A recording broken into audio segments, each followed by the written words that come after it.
Welcome, everyone, to SI Media with Jimmy Traina. Thank you so much for listening. Great conversation on this week's show with Noah Eagle. Noah will be calling men's and women's USA basketball games for NBC during the Olympics that get underway shortly. And obviously, he has a lot of jobs. Does Big Ten football for NBC, just called the French Open. Does NBA, fills in with the Brooklyn Nets. I still call them the New Jersey Nets. How about that? The Brooklyn Nets. Lot of jobs for Noah Eagle at a young age, just 27 years old. So we get into his career, the Olympics. He has some great Bill Raftery stories since his dad, Ian, has worked with Bill Raftery for so many years.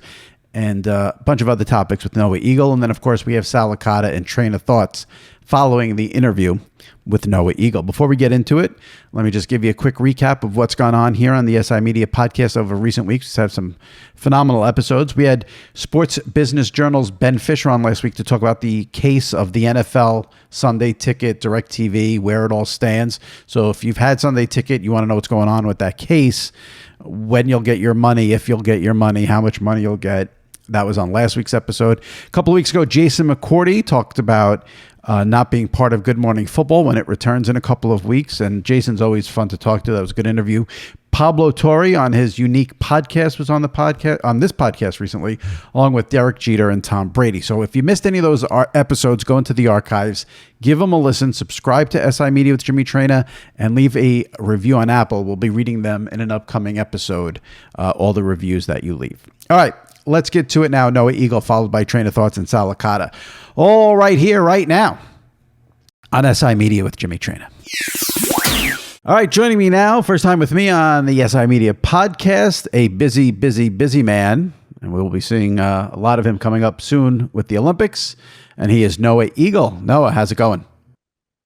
Hi, Jimmy. It's a pleasure to be on. I feel like we're a glasses gang right now, which is always a positive in my life. But you're putting me to shame with a tan. So I was feeling excited. I'm still excited, just one notch down. Can you get a good tan, or you just don't go out in the sun?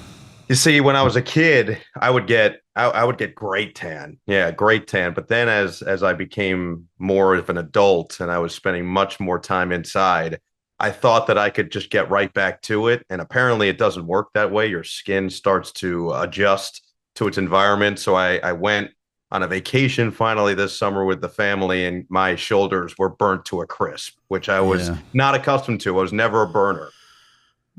I'm lucky. I actually don't feel like I'm that tan. So I appreciate you saying that. Nah, that's what I'm here for. Yeah. So Noah will be calling the men's and women's USA basketball games for NBC and Peacock at the Paris Olympics. The opening ceremonies are next Friday, July 26th in Paris. And you will be you're just going to call Team USA games only? We'll have a couple non-Team USA games as well. Oh, okay. So we'll be on some of those, some Canada games, some France games, etc. And then with the men's, you'll be with Dwayne Wade. Women's, you'll be with LaChina Robinson. So let me start here. Have you done any practice games, or will the games in Paris be your first time working with both of them? Definitely the first time working with both of them. We haven't done any practice yet, although we do get there very early, and we'll have at least some time to get in the space and potentially get on headset and just do a quarter or something of maybe one of the exhibitions that we've seen. But nothing concrete yet. We've chatted a bunch, we've texted a bunch, we've talked on Zooms and whatnot. So gotten familiar with everybody, which is exciting, and we've got a great team. So I'm looking forward to it. Is that a challenge when you have to call a game with someone for the first time, or you call so many games, you're used to it and it's not really that big of a deal? Yeah, I think it usually doesn't take very long to find a comfort zone with a new partner. And I've done a bunch of assignments where first time meeting someone, you step right in. I mean, I just did the French Open, and it was the first time meeting John McEnroe literally an hour before we went on the air. And then we got on the air, and it was smooth and it felt right. And I would say the same, Todd Blackledge with Big Ten Saturday Night last year. We had never done a game. We had never really been on the air together until we stepped into the booth and had Penn State, West Virginia, and we both felt like we hit the ground running. So I think it usually takes maybe a quarter to just find a rhythm and really understand the tendencies of each person you're working with. But after that, you just let it rip. You've already, in a short time, have had a lot of big assignments. I think people have their own opinions of how they sort of judge the Olympics compared to other sports. Sure. I mean, me personally, like you've called a Super Bowl in America, that's going to be way bigger than the Olympics. But I don't know, would you say this is the biggest assignment of your career? Or is this the most exciting? Like, how do you compare the Olympics to everything else you've called? Yeah, it's hard to put a value, I think, on each one, but it's certainly high up there. And I think part of the reason it is the teams that we have, and Team USA on both the men's and women's side. The women are going for a record 8th consecutive gold medal, which would make them the most dominant team in Olympic history. So that's something substantial. And they've got some legendary names, including Diana Taurasi, who's going for her 6th consecutive gold medal personally, which would be a record in its own right in the basketball world. And for the men, it's such an interesting team and how they're designed with the generational kind of eras that we put together here, starting with the pillars of the sport and LeBron, Steph, and KD, and going all the way through to the Anthony Edwards and Tyrese Halliburtons of the world. But what stands out to me on the men's side is I think this is the best field that we've ever seen. And so, look, you can go back to 92 with the Dream Team and what that did for the sport. And I think that a lot of this is an indirect result of that. I think we saw the direct result in the early 2000s. And then this is kind of the second generation of Dream Team babies, so to speak. But I think that this competition, similar to 92, is going to draw some eyeballs and some intrigue because of that. Because for the first time in a long time, it feels like the rest of the world has legitimately caught up. We've seen that in these exhibitions. We've seen that really in the NBA with the last several MVPs being non-Americans. So I think we're going to see that now on the grandest stage. And the French team is good, and it's in France. So I do think that stands for something. But if I had to rank it with the rest of the assignments that I've done, it's certainly towards the top of the list. It'd be hard to put it with, Super Bowls and Big Ten games and then NFL playoff games and NBA and doing the Clippers and doing the Nets. Like, I've been very fortunate, and I try to just be thankful for all of them as they come kind of one at a time. So the men's Team USA, it's not like a slam dunk lock that they're winning gold medal. Okay. No. Because I feel like sometimes they lose and like there's this major uproar and it's like everyone goes crazy and they flip out. So if that happens this year, it won't be as catastrophic, I guess, in years past. Well, fair? I mean, I don't know if I could say that, because I do think that everyone likes to react in the way that they tend to react. And I would say that reactions will still be heightened, because I think most people still just have the expectation that the United States should go in and dominate. I'm here to say that that's just not the case. Now, should they be favored to win gold? 1,000%. They are the most talented team up and down. They have clearly the best players as a total group.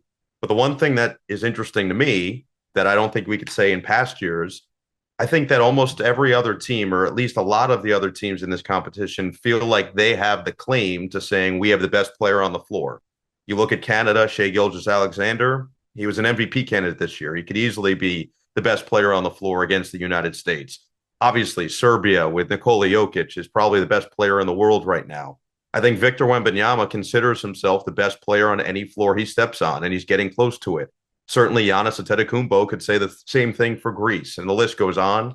And I just think that the overall depth for the rest of the countries is so much greater than it's been maybe in years past. So it'll be intriguing. Again, I still fully expect the United States to win gold, but if they don't, I just don't think it's going to be as shocking or as jarring as maybe it's been in the past. Got it. I did see. So all the men's USA basketball games will be on NBC or USA Network and Peacock. The first game is on Sunday, July 28th, 11:15 Eastern in the morning, and the U.S. is 14-point favorites against Serbia. So maybe Jokic plus 14 there is, if you need some extra interest. That sounds intriguing to me from that side. I didn't realize that you could bet on the Olympics. This is an entirely new world. Now, I know the betting world is taking over, but it felt like the Olympics were somehow so pure over the year. No, it's you can bet on anything. That's a good point. In fact, there was a story a year or two ago where some sports book put out like a press release, and they wanted to make a big story about the fact that they were offering betting odds on the Special Olympics. And seriously, yeah, and people freaked out, and there was a lot of backlash, and I think they had to like not do that. So yeah, the reason I bring that up is you can bet on anything. Interesting. In 2024. Well, I definitely knew that you could bet on some obscure sports. I had friends in college that would bet like European darts and Canadian truck race driving. So I guess that it would make sense that Serbia 14.5 point dog in that first opening U.S. game, that could be some good action for some people. Let's put it that way. I looked that up specifically because you were coming on. I said, let me check the first game, and I saw minus 14 for the U.S. So I want to get into your career a little bit, because your resume at this stage of your life is just ridiculous. And I mean that in the positive way. But let me start with this. You graduated from Syracuse 2019. Yes. Did you have trouble sort of launching your career? Because we all know in very early January 2020 was COVID. Right. So did you graduate in time enough where you were able to line things? How did COVID factor in? Because when COVID happened, a lot of people thought about, oh my God, people graduating college and trying to get jobs, everything shut down. Did COVID factor into the start of your career since you graduated in 2019? Yeah, I mean, I got really fortunate. I got the Clipper job when I graduated from Syracuse in 2019, and so I had started that year. So we were already off and running. We were into March, and I will never forget going to Golden State, and Doc Rivers was the head coach at the time, and he sent a text to everybody in the traveling party, and they had to cut down the traveling party, and we weren't sure why. I think that it was still kind of that weird area where people were like, what are we losing our minds about here? It feels like people are buying too much toilet paper. Why is that the case? Why can't I get hand sanitizer? So I remember Doc sent a message to our whole team, essentially, and it said, San Francisco is the highest rate of COVID-19 in all of America right now. Do not leave the hotel unless you absolutely have to. And if you do leave the hotel, please alert somebody that you do. The objective is to get in, get a win, and get out. That was basically it. And so that's exactly what happened. We got there. It was eerie because it was the last game before they were going to remove fans. The Nets were going to play there 2 days later with 0 fans in the building. That was going to be the first game without fans. So Clippers dominate. We take the trip back to LA. That next day is when Gobert tested positive. And at that point now, nobody knows what's going to happen. And I think I waited a couple weeks. I was just trying to see, hey, maybe we do something, maybe we're not doing anything. And then finally got the go ahead. I went back home to New Jersey with my family and stayed there for a little while. And then, I just waited it out and wanted to see what was going to happen. And certainly my main focus was with the Clippers and making sure that I was going to be there for whatever I was called on. And then tennis started back up. I got asked to do that in June back in LA. And ironically, COVID actually ended up being probably somewhat of a positive for my career because there was so much stuff going on remote. And because I did all the games for the Clippers out of LA, and there's a lot out of LA that I could do, I ended up doing a ton more remote stuff at Fox, at Tennis Channel, and certainly with the Clippers and whoever else. So it ended up, and Sirius XM, I just ended up getting a lot more because of it. And so I actually think, as much as it was terrible, as much as it was a terrible livelihood experience, and I was definitely burnt, it was a great thing for my career, and I tried to take as much advantage as I could. That's interesting. All right, so you graduated in 2019, so I think you're around like 26 years old right now. 27. And if I go through 27, okay, and if I go through everything you've done already, you mentioned the Clippers. You've done the Nickelodeon games for the NFL, the Super Bowl, Big Ten Saturday night on NBC. You did NFL for Fox, tennis, college basketball, the Nets. I mean, is it a conscious effort? Say yes to everything, get as much experience as possible. Would that be advice you'd have to other people trying to get into the play-by-play? Because that is impressive to have all that done already at this time. Yeah, I mean, Jimmy, that was the advice that I got, certainly from my dad, but also I remember before I got to Syracuse, right before my freshman year, Dan Duva, who was the voice of the Syracuse Crunch and then was also an adjunct professor. He's now the voice of the Vegas Golden Knights on radio, but he was the one who told me before I got to college, do everything. And that was not just sports, that was news, entertainment, whatever else you could do every sport possible. So when I got to Syracuse, my whole philosophy was I want to take advantage of any opportunity that's in front of me. And so I did every sport.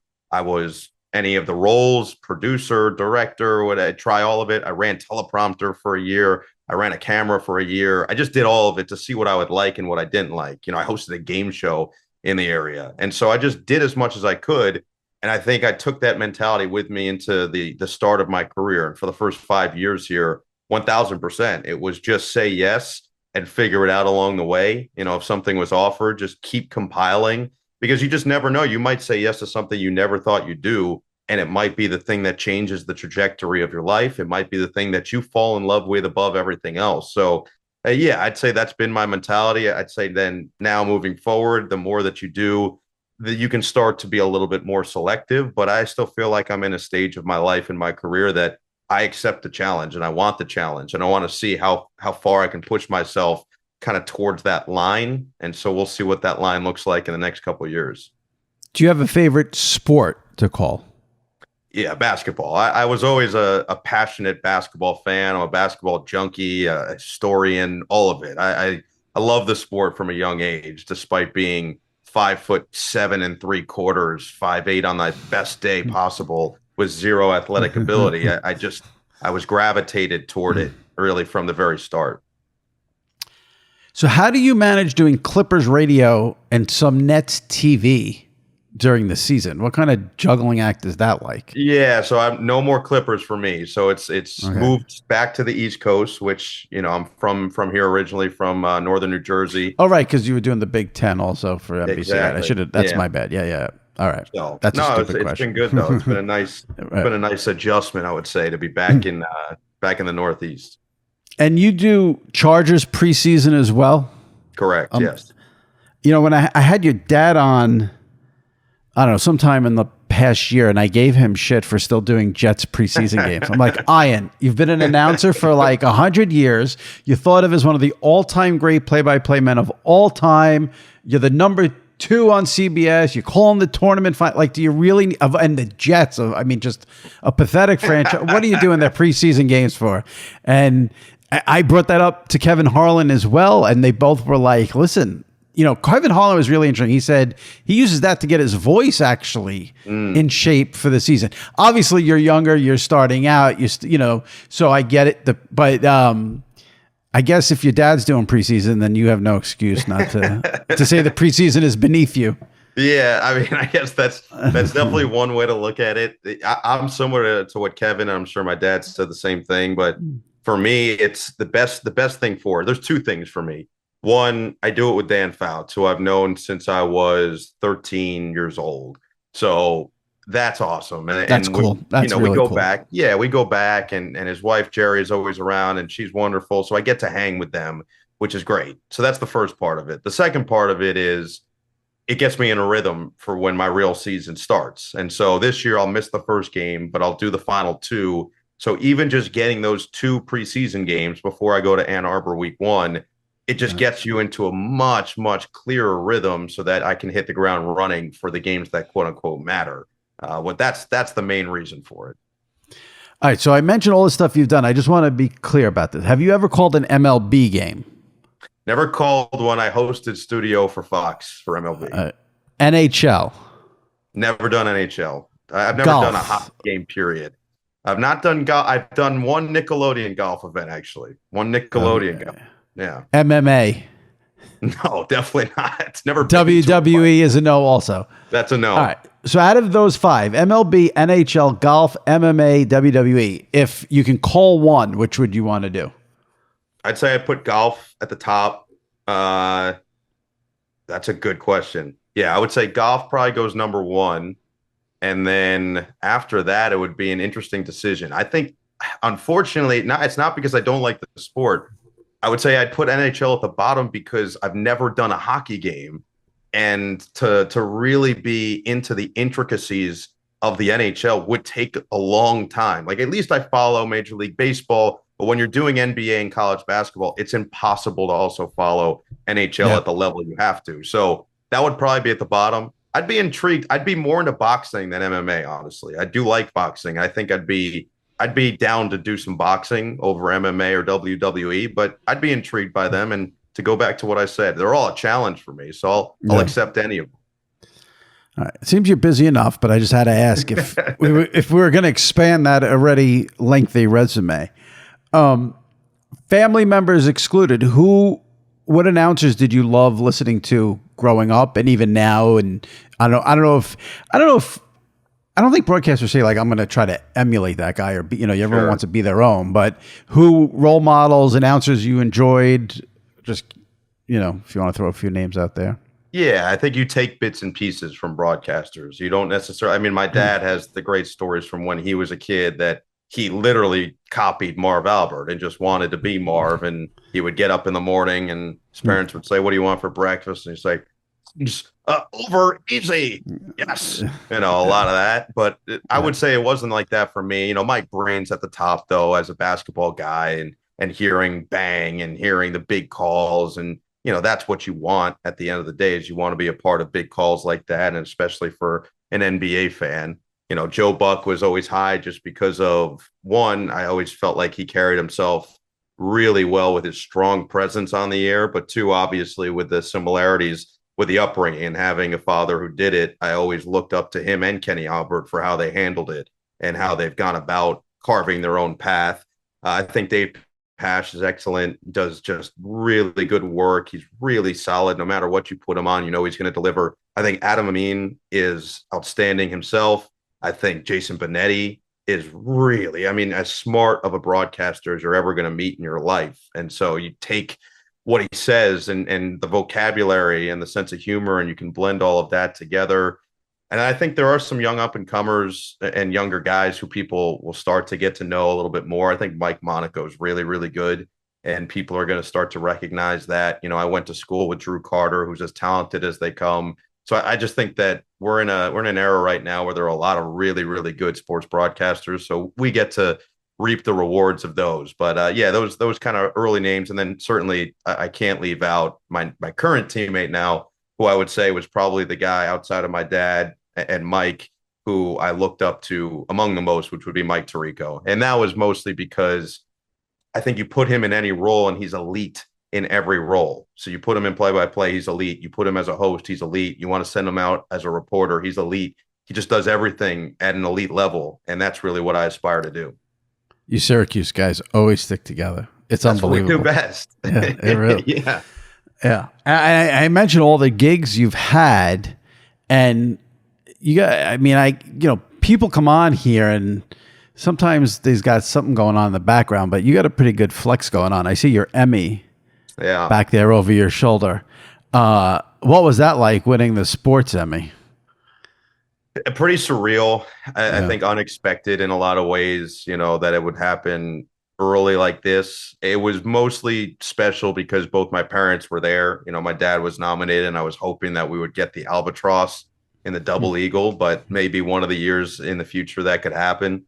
But it was so nice to have them there, to have the whole NBC contingent as well. And I think that I felt this level of appreciation for myself. And I appreciated the fact that I was there in general. I was with these amazing people that I looked up to my entire life, and getting to see Joe Buck beforehand, getting to see Ernie Johnson, who was someone that, for me was like, I know he's known as the Godfather, but that's what it was.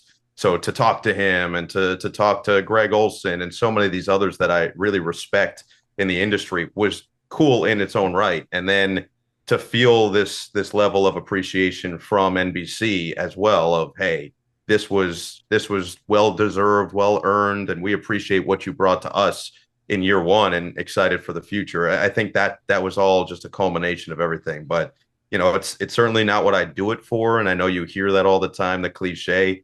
I truly feel that way. I do this because I love it, but it certainly doesn't hurt to have it Yeah. happen. And it was a special moment. And obviously, these networks are putting a lot of faith in you. You got to call a NFL playoff game for NBC last year. You and Todd Blackledge called a game. Mentioned you have the Big Ten schedule on NBC with Todd Blackledge. You're doing the Olympics, Team USA, men's and women's for NBC. French Open. You did the Super Bowl, Nickelodeon. I mentioned the NFL playoff game. Was that as much pressure as you felt, or did you don't think that way and it's just any other game? Yeah, I'd say probably more the latter. I think that the only reason you would feel any more pressure is because everyone around, there's a level of angst that comes with doing a game that is going to be watched by as many people as it was. I mean, we had, I think, about 30 million viewers on it. So for everyone going into it, when you have that many eyeballs, obviously there's going to be this level of, hey, we need to deliver. At the same time, I think we all looked at it, and our whole crew is great. Not just Todd and myself, but Catherine Tappan, our producer, Matt Marvin, our director, Charlie Dammeyer, is one of the best in the business. So we're really lucky to have an outstanding crew that NBC put together. I think the way we looked at it overall, and we had Fred Godelli with us for most of the season as well to kind of guide us and make sure that we're heading in the right direction, who is probably the greatest football producer to ever do it. And what Fred told us before we had Notre Dame, Ohio State, week 4 of the college season, which was our biggest college football game of the year, and went down to the very end, last play, basically touchdown to win the game. What Fred told us in our production meeting the night before was what stuck with us, I think, when we got to the playoff game. And what he said is 2 things. One, you're all here for a reason. You're all chosen to do this for a reason. So remember that. Don't think, you know what, I don't deserve to be here. Don't think that, hey, we just got lucky with this. You're here for a reason. Remember, you're here for that. And then the second thing that he said that really stood out, and I feel like that's what we did for the playoff game, is when the game gets good, do less. It's what we did, definitely Notre Dame, Ohio State. And if you really go back on that first half and third quarter, when the game was good, we tried to let the game, the atmosphere, and what was happening in front of us do the heavy lifting for us. And then fourth quarter, when it becomes a little more out of hand, that's when you have to step in and really start to unload your notes. But it was a fun experience. It was an experience that hopefully one day we get to do again. And we just enjoyed being with each other for it and feeling like it was a nice culmination of year number 1 together. Yeah, I'm always interested if broadcasters understand. I mean, I know they do, but how much they think about.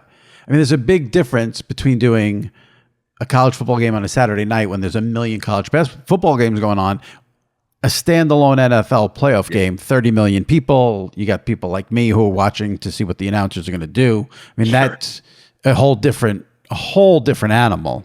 So, but you guys, if I remember correctly, got almost all positive reviews, which is, I mean, listen, that game got Drew Brees fired basically the year before, 2 years before. So like, you go in there and I'm sure you have your own theory on how you read reviews or if you read anything or not, but they were almost all positive from what I remember. So that's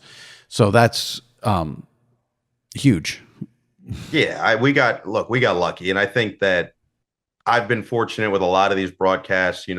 I was in the right place at the right time with the Nickelodeon ones, where those similarly got a lot of positive response. And I think for a lot of people, it brought out a lot of happy feelings and nostalgia and whatever else. And it was just this perfect blend that eventually led to that positive reaction. So a lot of people already just associate me with that and with those feelings. So I'm very thankful that that's the case.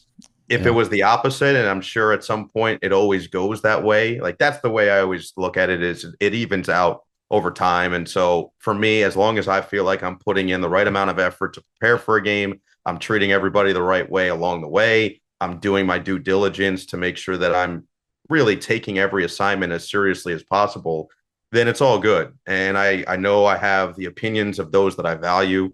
I have the opinions of the people I work directly with, of my family, of my close friends, and that's who I really stick with. But yeah, it's hard not to see everything. It's impossible, in fact, not to see everything. And if anybody tells you, no, I just avoid all of it, they're probably lying, because there's some way, shape, or form that someone is going to send them something in which they see it. Do you remember like the worst thing you've read about yourself? I do. Yeah, I do. I mean, it was honestly kind of funny though. So I kind of laugh.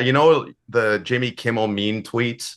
It felt like one of Yeah. those. So Yeah. 2 years ago, I guess, or almost 3 years ago, I was doing an Arkansas game. It was Arkansas, Missouri, Black Friday at Arkansas, and it was a three-man booth: me, Rick Neuheisel, Aaron Murray, Jenny Dell on the sideline, and it started to be a blowout. Arkansas had a great year. Sam Pittman really cemented himself as the head coach of the future, and he was awesome with us. So it was great. And we we're in the fourth quarter. We invite Gene Steratore on to review a touchdown, and at some point it was getting so long in this review that Rick Neuheisel asked Gene, "Hey Gene, how was your Thanksgiving?" And Gene says, "Rick, it was a great traditional Italian Thanksgiving."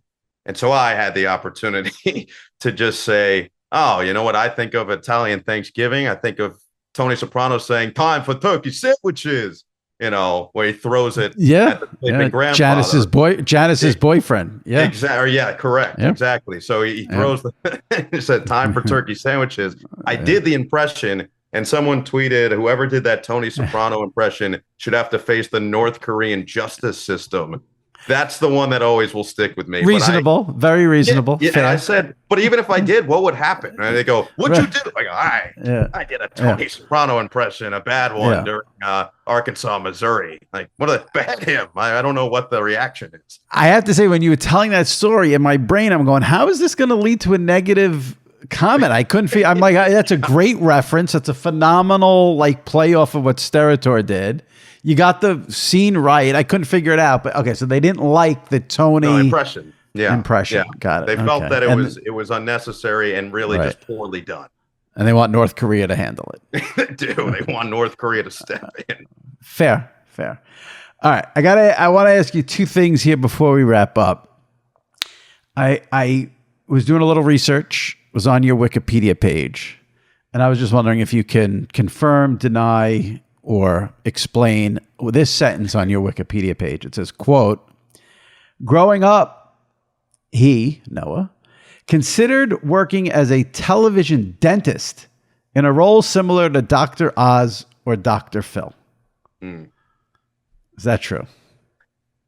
It is unfortunately true. I was both a confident and incredibly naive child that people, adults would come up to me and say, "Hey, little Noah, what do you want to be when you grow up?" And, most people, I want to be an athlete, which eventually I switched to, which was really brilliant of me, or, an astronaut or doctor or something. I chose TV dentist and thought that people would understand what that was. Instead, they looked at me like I was legitimately troubled, which I might have been. And well, if you would have just said that you wanted to be a dentist, this totally doesn't make your Wikipedia page. I don't bring it up on this dopey podcast and nothing, but it was TV dentist that made me write this down and say, must ask about this. So yes, TV on its own, TV great, dentist on its own great, together not as great. Right. So yeah, basically in my head, I think it was if Dr. Phil was Dr. Phil a Molar at like a Wednesday 2:30 time slot, or if Dr. Oz was Install a Crown at Thursday 1:15. I think I eventually realized no one's sitting on their couch in the middle of the week and saying, on this edition, how is he going to handle this root canal? No one wants that. And so eventually I also realized I don't want to go to extra school to have to do this. So why don't I eliminate the dentist part and stick with the TV side? Okay. In your defense, now that I'm thinking about it in my head, I mean, there are reality shows that cover almost every profession. Oh, yeah. I mean, we have Dr. Pimple Popper on the air. So if we can watch a doctor take out cysts and all these other things, I mean, I guess a root canal, why would that be so outrageous? Especially now with TikTok too. I feel like you're bound to find a TikTok dentist. So it's just not my vision of it. The TikTok dentist is going to tell you why a certain toothpaste is ADA approved. I want to get in the weeds. I want to see it. I want to see how the sausage is made. To me, it's surprising it hasn't happened yet. I agree.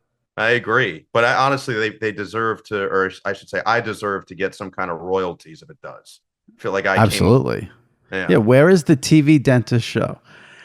All right. I want to wrap it up with this. I assume you probably get so tired of talking about your dad during interviews, and I didn't want to do a whole interview here about your dad, even though he comes on all the time and he's great. So I'm going to ask you indirectly. Obviously, your dad has worked forever with Bill Raftery, and every time your dad comes on, I ask him for a Bill Raftery story. I'm sure, growing up as Ian's son who was working with Raftery, you must have a good Bill Raftery story to share with me and the listeners. I mean, so Raph, I've known, yes, quite literally my entire life. You know, my dad had started working with them before I was born. So my dad joined the Nets in '94 on the radio with Mike O'Korn. Then the next year he gets moved up to TV with Bill. So that's '95. I'm born in '96. I was born the following season. So he had done a full season with Raph. Then I was born, which means there's a good chance that I already had a .04 BAC when I was born in December of '96, just from osmosis somehow of Raph. No, we would go over to their house in New Jersey a lot, he and his wife Joan, and I just remember there was one time like I would sit on his pool table as like a toddler and watch the Sixers play the Hawks, and he would just be like, "You like that guy right there, Kyle Korver's pretty good." I'm like, "Yeah, I don't know, Kyle Korver. Yeah, I'm 4. I don't know." You know, it was just a lot of that. So, and then he's always the best thing with Bill is he's so magnanimous, and same with his kids, and so we all got to know each other through the years. And then the coolest part for me was getting to do a game with him a couple years ago, like the full circle of that, of the fact that we got to do a game. And not only was it a game, we got to do Seton Hall Fairleigh Dickinson. So it was an all New Jersey matchup with 2 New Jersey guys, one of which I've known literally since my inception as a human being on earth. And after we finished up, we just go out to dinner. And I mean, it's every single time he somehow convinces restaurants, convinces bars to stay open past their closing time. He did it then. I went to the Fox College Football Seminar, which is also their NFL seminar. He somehow is there convincing the hotel bar to stay open until 2 a.m. When I did the first ever game I did that my dad and I did at the same time, my dad was doing it with Raph while I was in college, Syracuse at Miami. He's there afterward. He goes, "Hey, we got to go out, kid." So I go out with them.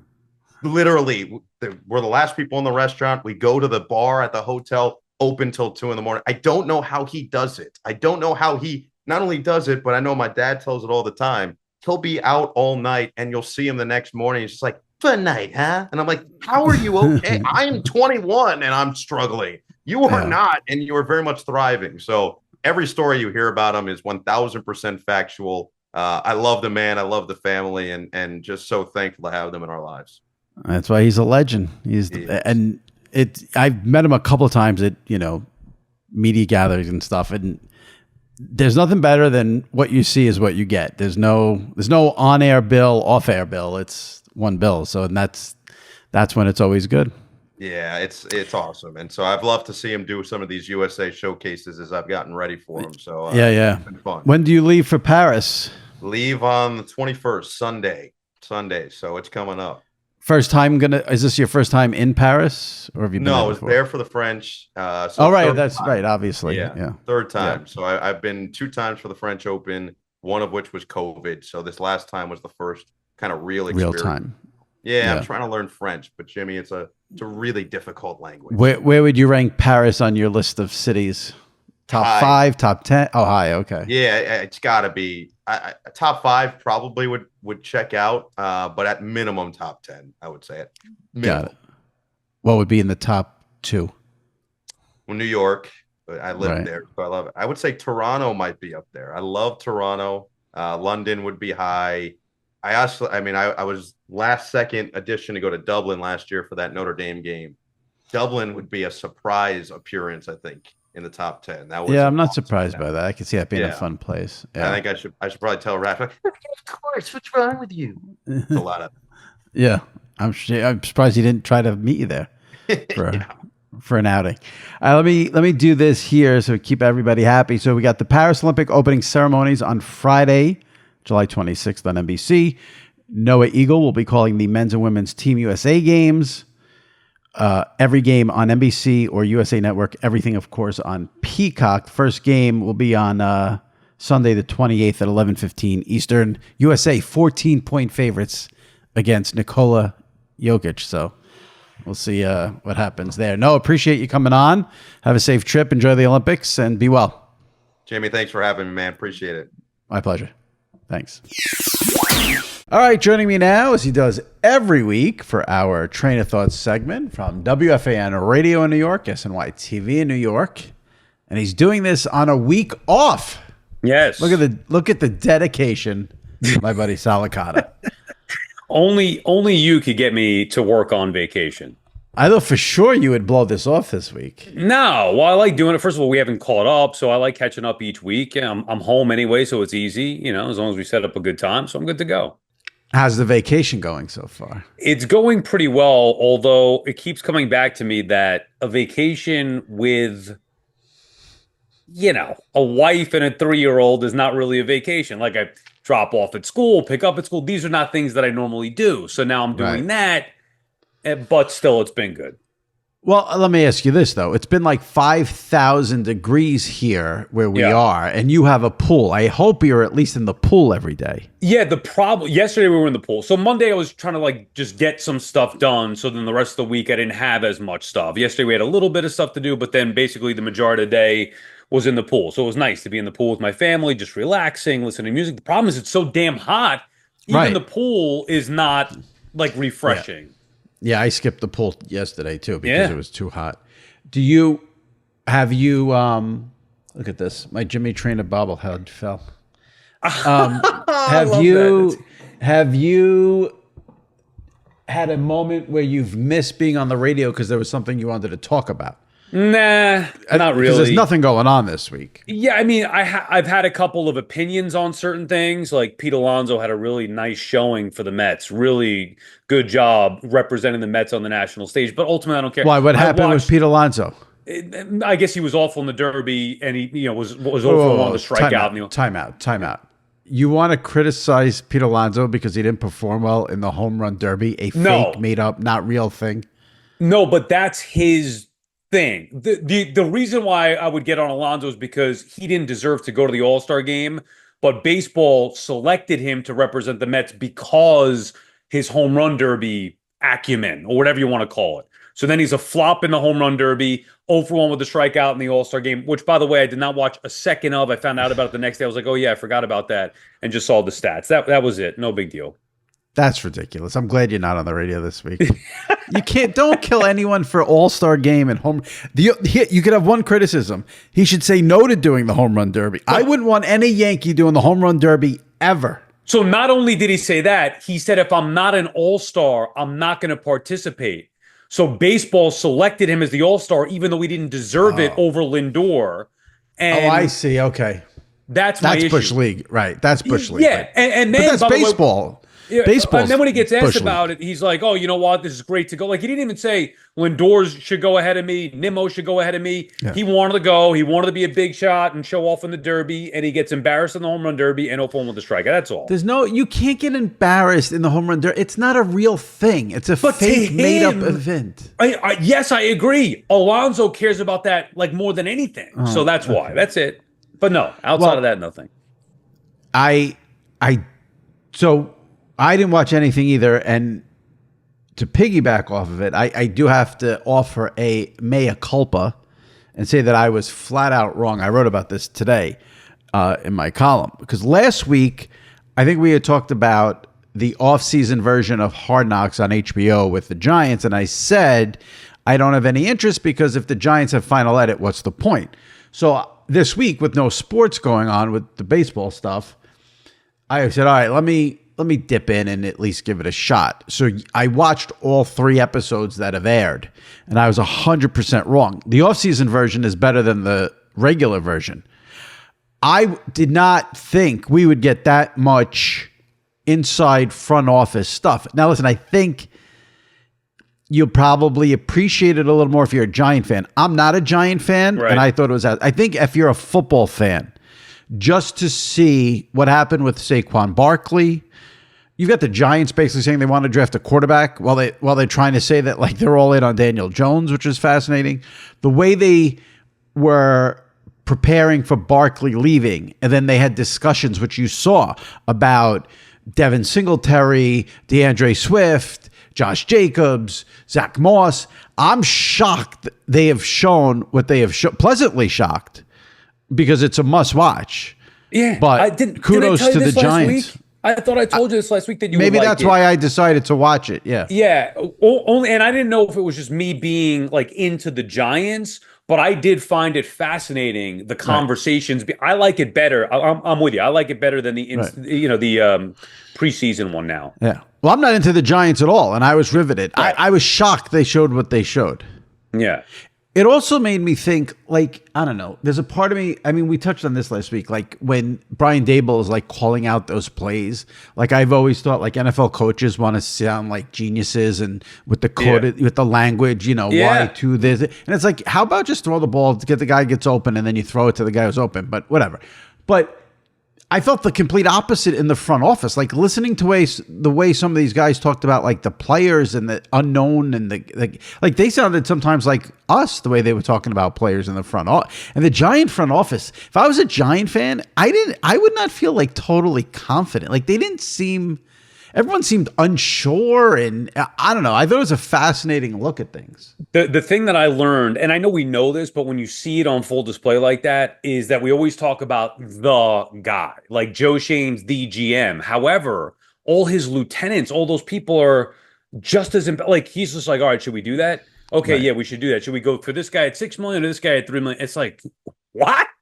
And now I know ultimately he's making the, I guess, final decisions, but the impact that his entire staff has is, right. I mean, we really shouldn't just be criticizing the GM. It should be everybody in that front office when things go wrong. Right, right.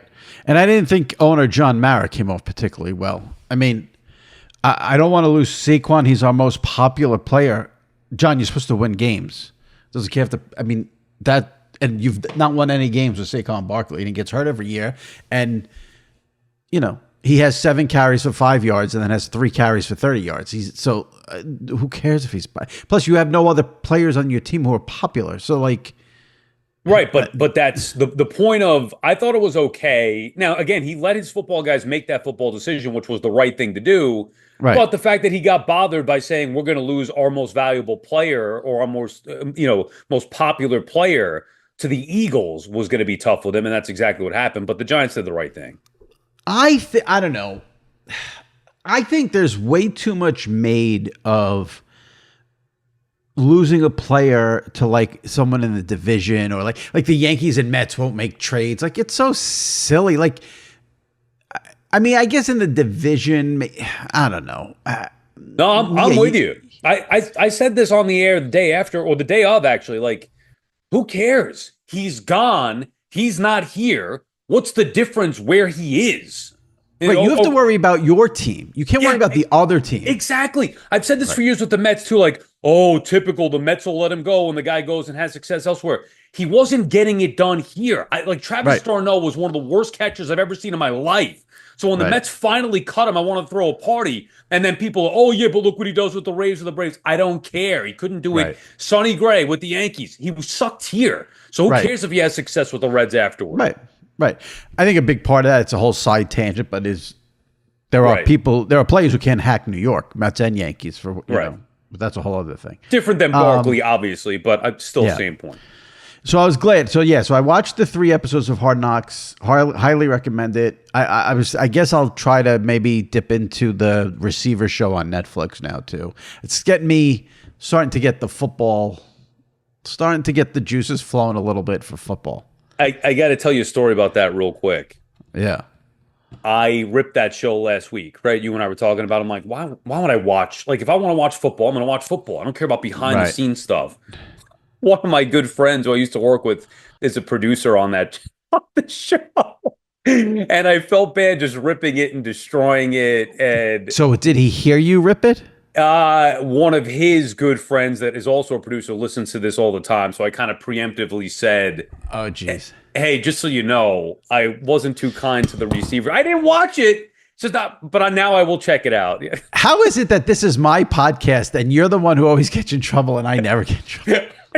That's funny. Oh God. And yeah, I'm gonna give it a shot. I'll give it I'm the type of person, like, I don't stick with things if I'm not into it. So I'll give it a shot. I'll see how it goes. Same. Same. Because, it is a dead week. I don't even know if the Yankees come back tomorrow or Friday. I guess Friday. Yanks are Friday. Yeah, right. So the next 2 days and I haven't seen the Yankees in several days because on Sunday they played at 11:30 on Roku. I mean, Major League Baseball, what an do you know what an embarrassment it is to have a league and to say your game's on Roku? What an embarrassment Major League Baseball is. Maybe better off you didn't see that one. But I was in one of those. I was in one of those spots where I was at my mother's house for the weekend. There was just nothing I could do. Can't go buy Roku. Couldn't figure it out. There's nothing I could do. It's funny you say that because I had forgotten. And this is a perfect story. So I'm at my uncle's house. He's having a barbecue. He's got 2 TVs in his backyard. And, I explained the games on Roku, but he actually downloads it on his, and we got Roku, and it said, Yankees, Orioles. He clicks it, and every time he clicked it, it said, can't play. Huh. Now, wait, but don't you have to have a subscription to Roku? No, the game was free. So you download... I mean, maybe you have to, sign up for an account? Right. Probably. I don't know. Okay, so maybe that... Okay. I would assume. Right. I don't know. I would assume that's the case. My niece was able to get it on her phone, but he couldn't get it on the TV. I'm like, just stop. Who cares? It's not that important. It's ridiculous. Roku. Yeah, but the Hard Knocks, I'm starting to get the football, let's go. I think the All-Star break for baseball gets me ready. It's time to get the football going. Yeah, we got a month and a half of summer. Please don't rush it away. Although it is too hot, but don't rush it away. I'm not rushing it away. I just want football to start. All right. And then over the weekend, it was celebrity death after celebrity death. So we got to touch on all of these. Yeah. First, Dr. Ruth. Now, you're a couple of years younger than me. So do you remember her show that used to be on midnight talking about dirty stuff? No. I know who she is. I've heard of her, obviously. I don't remember her show. I remember it because you just couldn't believe this was on TV. And you didn't know half the stuff she was talking about because you didn't know what that, but... I wish I did discover that. It was her talking about the clitoris for a half hour. Yeah. I could have used that info. I'm sure. She was also a great Howard Stern guest, which leads me into Richard Simmons, who to me is the greatest Howard Stern guest of all time. And I implore anyone, if they're a Howard, just go on YouTube, type in Howard Stern, Richard Simmons, and just watch everything and listen to everything. There's no way you won't laugh your ass off. My favorite one is the one that you posted with the bag of chips on the fishing pole. Oh my God. That was the first thing I ever saw. That's what hooked me into Howard Stern. I never listened to the radio show because I was in high school and you can't listen to a radio show that's on in the morning because you're in school. So I had no, even if but it was his Channel 9 show on Saturday night. The first time I ever saw it, he had Richard Simmons on with the 2 people who had lost a ton of weight. And he takes out a fishing pole and starts waving food in front of their faces. And Richard Simmons is flipping out and I'm in tears. First of all, the segment starts. He goes, all right, get out the wide lens. I mean, right off the bat. And Richard Simmons is scolding him. And oh my God. Now I remember seeing that. Now, I don't know if it was just years later, but I remember that also being one of my first memories of Stern Show. That was not on the Butt Bongo Fiesta, right? That was something No, it was totally on the different. Channel 9, Channel 9 show. Because I remember the Butt Bongo Fiesta also, my friend had it, and we watched it one night. That was one of the big beginnings of my discovering of Stern, but I definitely remember that clip of Richard Simmons. And I got to be honest with you, I thought Richard Simmons had passed away already. He went into sort of hibernation. Maybe that's why. And there was all sorts of rumors and no one knows what was true. I will say there's something shady about what happened because he did an interview with People Magazine a couple of days before he passed away. And he was starting to post more and more on Facebook. And now something came out, Page 6 or something did an interview with him. And he was saying that he was going to do a comeback and try to help people get in shape again. And then he fell and died. So I'm not a big conspiracy theory person, but Yeah, I don't know. I have a feeling you're going to hear more about that story. I'll just say Okay. that. How old was he? Do you know? 76. Okay. So, but the guy was just, you got to listen to Richard Simmons on how it started. And the funny thing is, like, I have that personality where if I get fascinated or into something, that's it. So then after I saw that on the Channel 9 show, I would sneak like a Walkman into the high school and try to, in between classes, 5-10 minutes, listen to, in the car driving. And then that started the obsession with Howard Stern. So and Howard is off for the summer, so we didn't even get to hear him talk about Richard Simmons, which is a bummer. But when he comes back after Labor Day, and then he doesn't even do like 2 days. That's it. Nothing. He's off for July and August. Wow. Yeah. He has the dream schedule: 3 days a week, and then he's off July and August. Yeah, it's like you're not even working. Schedule. Yeah. Right. Perfect schedule. That's how it should be for everybody. Right. And then the third celebrity death was Shannen Doherty, which was just very sad. I mean, very sad, with cancer, 53 years old. Now, I remember, 90210 was not just huge when that first came out and first started. I remember every single kid in my high school watched that show. Like, and it was the talk in the cafeteria. Like, because TV shows, there were never, ever new TV shows in the summer. Every show would wrap up. The summer would be off. They would show repeats, and then they come back in September. And Fox was just starting out as a network, and they decided to do, not live, original summer programming and launch 90210. So it was like the only thing on TV that wasn't repeat, so everybody watched it. And I always preferred the Brenda years to the Valerie years. So now we have to get your opinion. Yeah, I remember it when it first started. I loved it. I was never the biggest Brenda fan, but I did love the show. It was impactful, and that was one of those you broke the news to me yet again with that one. Oh yeah, I gave you that news Sunday morning. Well, first of all, Kelly and Dylan, it was terrible what they did to Brenda. Let's just put that right out there. That is true. Okay. I was Kelly Taylor, not a good friend. Yeah. I was more of a Jenny Garth fan, although I'm trying to think who else was there. I loved Donna and Andrea. Yeah. Yeah, I don't know. I remember feeling you don't have to like Brenda. It's okay if you didn't like Brenda. Yeah. But I didn't love Kelly was probably my favorite, I think. And then I love Tiffany Amber Thiessen, but it did change the whole vibe. Right. But the Brenda years the show was better in the Brenda years than the Valerie years. That was just, Right. The Valerie and Kelly Kapowski, Tiffany Amber Thiessen, it was bizarre that someone from Saved by the Bell came on 90210. I remember that just being a mind fuck. Like, you couldn't comprehend it. It was like Hulk Hogan and Randy Savage joining WCW. Right. Right. What was going on here? And then you find out in real life she was dating Brian Austin Green. The whole thing was just a big, everything was confusing. The worlds were colliding, as George Costanza would say. The Emmy nominations came out right as we taped this, and The Bear set a new record for Emmy nominations. You don't watch The Bear, right? No, because it's not on a service that I have right now. I want to watch it. So you don't have Hulu?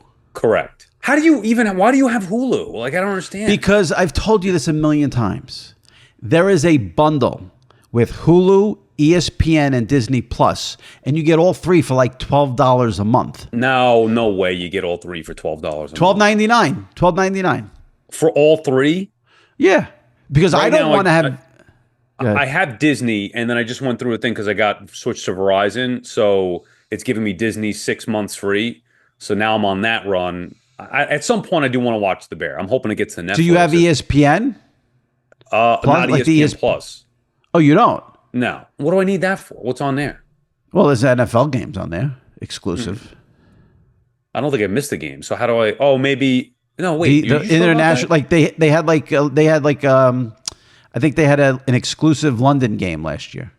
Yeah, I missed that. At 9:30, right? Yeah. But yeah, because you don't. I mean, ESPN Plus is phenomenal if you're into college football, Yeah. which you're not. I don't need it. Right. So, how did you get Disney free for 6 months? It was one of the things in Verizon they offered. If you switch to Verizon, you get two $200 gift cards, a Nintendo Switch, and Disney Plus for free for 6 months. Good Lord. Yeah. But you just have Verizon for internet, right? Well, yeah, but now, yes, then I have YouTube TV. Right. So they gave you all that stuff just for having Verizon internet. Correct. Not bad. Yeah, and I could use it toward my Verizon bill, which I was like, okay, so basically $400 free, and then it's months. It's only like $80 or whatever it is, $70 a month.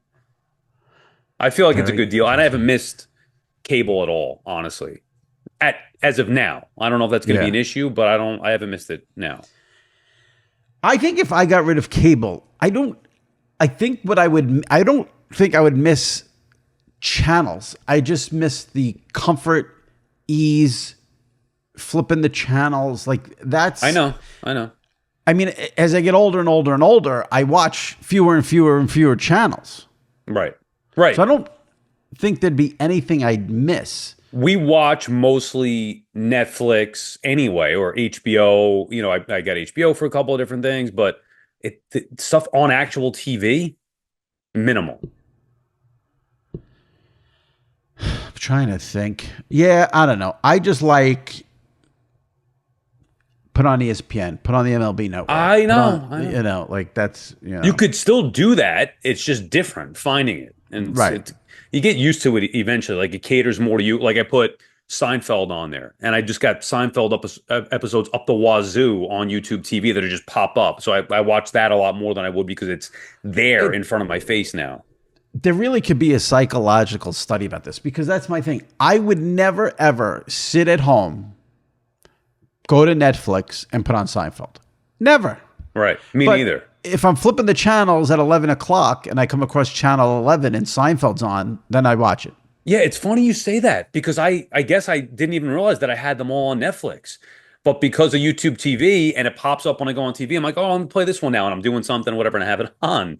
It's been great, but I'm not going to sit there and dedicate a half hour to it or whatever through Netflix. It's so interesting. I think I asked you this the last time, but I forgot. YouTube TV, you have Yes and SNY? I do not. Right. That would be a problem for me. Understood. The MLB app, is another way, but obviously you get the local blackout. So that is the biggest problem. So how do you watch the Mets and Yankees?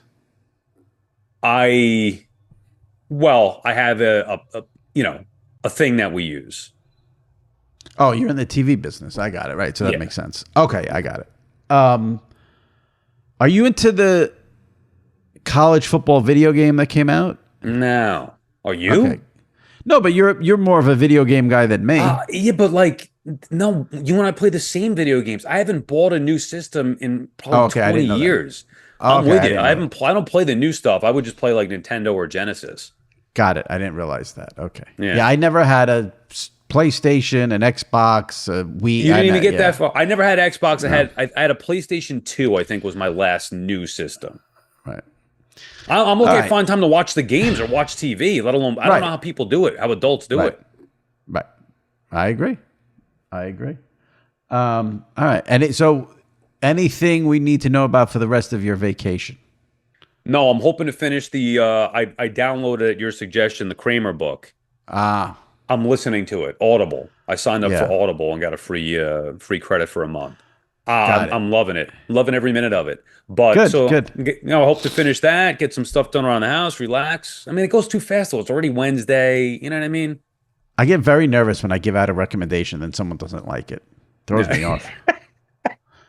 Just so you know, I told other people about it. I'm like, oh, Jimmy said that this book is must read if you're a Seinfeld fan. So, but again, I hope you gave him the context where he said it's the second half of the book that's everything Seinfeld, and then I don't even mind the beginning because he's kind of like he's intertwining the two. Which I just don't want people to think, oh, it's going to be 400 pages on Seinfeld. Like I just want people to be prepared. Right. Yeah. All right. I was going to give a recommendation for a pizza place, but I'm not going to do that. All right. Why? Oh, I saw your tweet. I saw your tweet about it. Yeah. It was good. I put it on Instagram. They didn't even see it, so what's the point? Ah, okay. No, not that I want something in return, but at least acknowledge, So. This is on Long Island? Yeah, Huntington. Okay. Yeah. All right, Sal. All right. We will see you next week. Enjoy the rest of your vacation. Next week it'll be the 24th. We got still got 2 more weeks of July. Once it's August, then then the football really comes into focus. Yeah. All right. Take it easy. Talk to you later. Later. All right, that wraps it up for this week's show. My many thanks to Noah Eagle and to Sal Licata. Hopefully you guys enjoyed it. If you did, leave a review on Apple. If you're not a subscriber to SI Media with Jimmy Traina, make sure you hit that subscribe button. Make sure you catch up on past episodes. We had Ben Fisher from Sports Business Journal on the pod last week to talk about the NFL losing a big lawsuit with an antitrust lawsuit with people who had Sunday Ticket. Jason McCourty on the podcast 2 weeks ago, talk about his departure from Good Morning Football. Pablo Torre on the pod 3 weeks ago, talk about his very unique podcast. Derek Jeter, Tom Brady, also recent guests on SI Media with Jimmy Traina. So if you missed any of those episodes, go check them out. Hit that subscribe button and leave a review on Apple. We'll read it on an upcoming episode. All right, that wraps it up. We'll see you next week. Stay safe and take care.